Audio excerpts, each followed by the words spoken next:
कि मुसलमान की तारीफ चाहे जो भी हो, मुसलमान की तारीफ चाहे जो भी हो, हर मोमिन वही जो गुनाह मानता है। ये बहुत अच्छा मुझे लगा। और सबसे पहले यहाँ पर आज़ादी के में काम करने वाले हिंदुस्तान के जो अजीम रहनुमाओं की तस्वीरें जो यहाँ पर लगाई गई हैं, इनमें सभी जात पात मजहब के लोगों पर शुमार किया गया है। ये चीज में हमको कई लोगों को नहीं मिलती। कहीं पे रजिया सुल्ताना की तस्वीर नहीं मिलेगी, कहीं पे हजरत भाई की तस्वीर देखने को नहीं मिलेगी, कहीं अब्बास खान की तस्वीर नहीं देखने को मिलेगी, कहीं टीपू सुल्तान की तस्वीर देखने को नहीं मिलेगी। लेकिन यहाँ पर आपने उसका इस्तेमाल किया है, ये बहुत अच्छी बात है और ये हमको करना चाहिए। क्योंकि हिंदुस्तान की जंग आजादी में ये अपनी राय के मुनासिबत से कहूंगा कि हमारा सबसे बड़ा रोल है। ये जो परचम हम लोग बना रहे हैं और ये जो परचम का अभी आजकल चर्चा चल रहा है, लहरा दो परचम लहरा दो, ये परचम बनाने वाली सुरैया तैयब जी थी, मुसलमान थी। हिंदुस्तान की सबसे पहली खातून एम्पायर जो थी वो रजिया सुल्ताना, वो बच्ची बड़ी अच्छी खूबसूरत आपने दूसरे निकाली मैडम, बहुत खूबसूरत बच्ची थी। और उन्होंने ग्रामीण लक्ष्मी बनवाई से तो बहुत मुतासिर हुआ, क्योंकि वो कंगना राव ने उतना से बड़ा नहीं किया होगा कि जितना बच्चे ने किया है। कि असल में क्या है कि हंसते हंसते वतन का कुर्बान होने का जो मामला है कि मैदान में जो हंस रहे वो बच्चे इतना सा हंस रहे मुझे लगा भाई शायद रानी लक्ष्मीबाई इसी तरह से वतन की मोहब्बत में हंसते हंसते देवता कुर्बान हो गई। सारे परफॉर्मेंस बहुत अच्छे थे, बच्चों ने बहुत अच्छा मेहनत करके काम किया है। इन तमाम बच्चों के लिए मैं उनको मुबारकबाद देता हूँ और उनकी जितनी तारीफ की जाए उतनी कम है।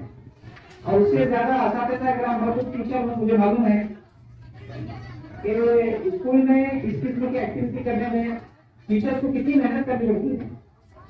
मैं खुद कल्चरल एक्टिविटी से जुड़ा हुआ टीचर हूँ, मैं खुद एक ड्रामेटिस्ट हूँ, मैंने ड्रामे भी लिखे हैं, परफॉर्म भी किया है स्टेज पर, एक्टिंग भी की है, डायरेक्शन भी की है। ये यूनिट ये टीम वर्क होता है और इसके पीछे बहुत मेहनत होती है। अब ये मेहनत के पीछे जो ऑर्गेनाइजर है उसकी भी बड़ी मेहनत होगी, उसको सारी चीजें करना पड़ता है। ये उसको यूनिफॉर्म लेकर आओ, प्रॉपर्टीज कलेक्ट करो, उनका मेकअप करो और उनके साथ साथ बच्चों के सारे लवाजमात हैं उसके अंदर उसके ड्रेस ढूंढ कर लेकर आओ। एक ड्रेस ढूंढने के लिए, तलवार ढूंढने के लिए, एक छोटा सा झुमका ढूंढने के लिए बड़ी मेहनत करना पड़ता है टीचर। वो चीज मैं समझ सकता हूँ, इसलिए मैं तीसरी इस बात को बहुत मुबारकबाद देता हूँ जिन्होंने ये कल्चर एक्टिविटी में काम किया है। आप लोगों की मेहनत है और ये हमारे बहुत अच्छे एंकर हैं, इनके लिए एक साथ जोरदार तालियां बजाएं। बहुत अच्छे इनकी एंट्री में इन्होंने की है। तो स्कूल का स्टाफ बहुत एक्टिव है, इससे तो ये पहली नजर में बात समझ में आएगी।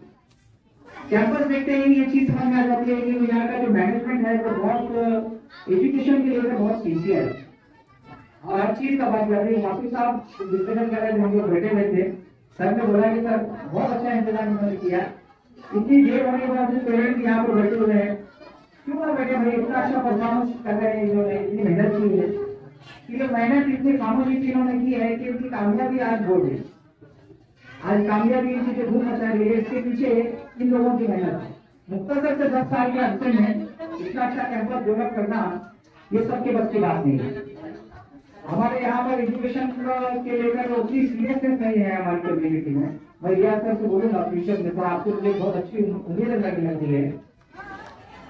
हायर एजुकेशन में आज भी हम लोग बहुत पीछे हैं। आज हमारे बच्चों को अगर साइंस से कुछ सादा एक बीएससी भी करना है तो वैसे वो भी हमारे मुस्लिम कम्युनिटी में अवेलेबल नहीं है।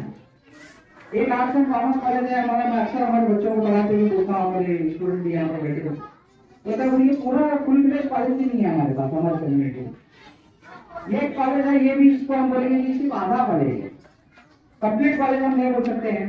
कंप्लीट कॉलेज का अगर नजारा करना है तो आप लोग श्रीगढ़ का कैंपस आपके किसी दिन देख लीजिए, सोलापुर में आकर उन्होंने बनाया नौले साहब, वंचन देख लीजिए, देख लीजिए, हर चीज अवेलेबल है कि बच्चा जाकर हम जिन चाहे मॉडर्न टेक्नोलॉजी में जो नई नई चीजें आ रही है, एआई एजुकेशन आया है तो उसके बाद उनके भी डेवलप है, उसके बाद भी उनके पास सारे इंतजाम।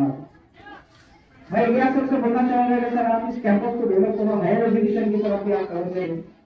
ऐसे प्रोफेशनल कोर्सेस हैं जिसको आज लोग फीस देकर भी पढ़ने के लिए तैयार, लेकिन हमारे पास उसकी फैसिलिटी अवेलेबल है।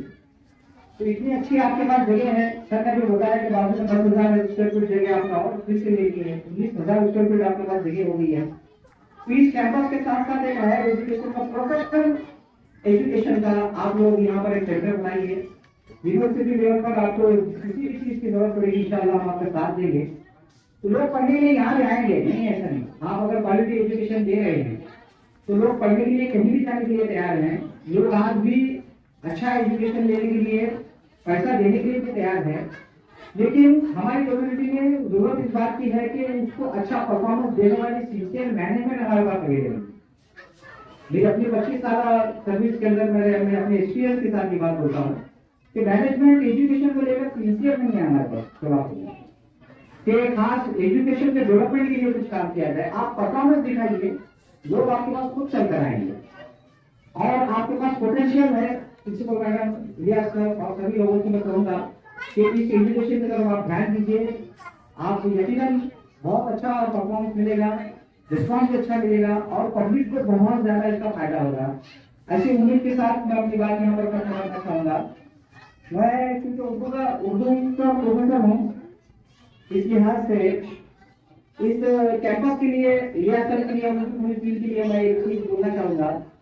एक चार बहुत अच्छे मसले मशहूर है हमारे यहाँ पर कि आप लोगों ने जो काम किया है, सूरज हूँ जिंदगी की रमक छोड़ जाऊंगा, सूरज हूँ जिंदगी की रमक छोड़ जाऊंगा, मैं डूब भी गया तो शपथ छोड़ जाऊंगा, मैं डूब भी गया तो शपथ छोड़ जाऊंगा, गुमनामियों की मौत गवारा नहीं मुझे, गुमनामियों की मौत गवारा नहीं मुझे, मैं टूट भी गया तो खनक छोड़ जाऊंगा, मैं टूट भी गया तो खनक छोड़ जाऊंगा। मुझे यहाँ पर बनाया, आप लोगों ने इज्जत की, इसके लिए आप सभी लोगों का, यहाँ के स्टाफ का, पेरेंट्स का, सभी का शुक्रिया अदा करता हूँ। बिल्कुल रियाज साहब का बहुत बहुत शुक्रिया अदा करता हूँ और अपनी जगह लेता हूँ। शुक्रिया।